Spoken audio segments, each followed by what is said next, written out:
И снова Хаукола. Сколько стоит построить пирамиду Хеопса? Сейчас сложно кого-то удивить высокими сооружениями. Мы привыкли к небоскребам, которые давно перешагнули через отметку в полкилометра.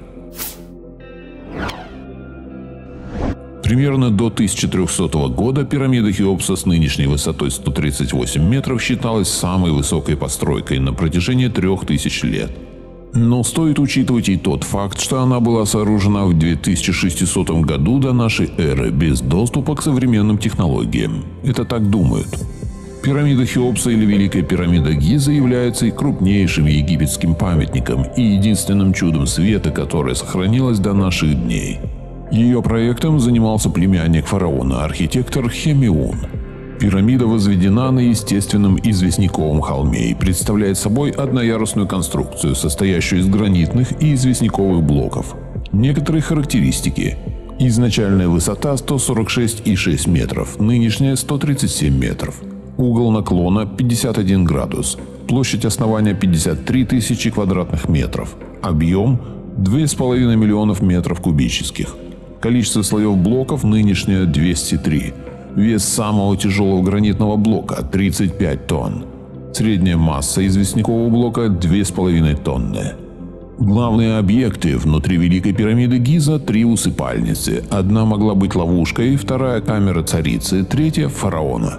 Соединяет их большая галерея. Мумии не обнаружены. Согласно научным исследованиям, строительством пирамиды Хеопса занимались вовсе не рабы, а свободные египтяне с определенной квалификацией. Им платили за работу, но не деньгами, поскольку их тогда еще не существовало. В то время евреи еще не придумали, как обманывать народ. Об этом стало известно только в 1990-х годах, когда археологи обнаружили гробницы, предназначенные для рабочих и надзирателей. Также неподалеку от пирамиды найдены поселения, в которых жили строители. Сколько же времени ушло на стройку и какое количество египтян работало там?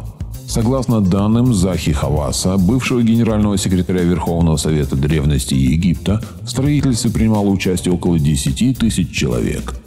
Они трудились по графику, меняли друг друга каждые 3 месяца, причем всего 4-5 месяцев в году на стройке было задействовано максимум работников, которые переносили блоки.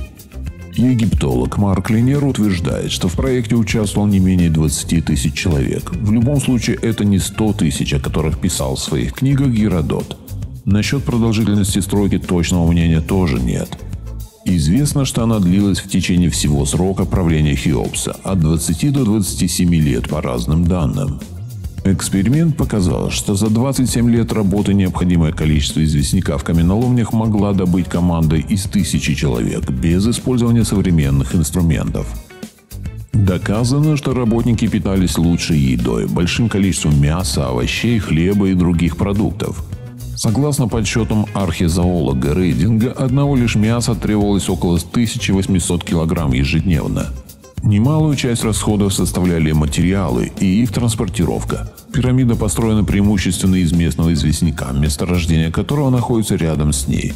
Однако для облицовочных работ использовался более качественный известняк белого цвета, который привозили из каменоломен Туры, 13 километров от Гизы на корабле. Внутренняя отделка из привозного гранита, город Асуан, 934 километра по реке Нил. Другие материалы – базальт, гипс, дерево, алебастр и прочее.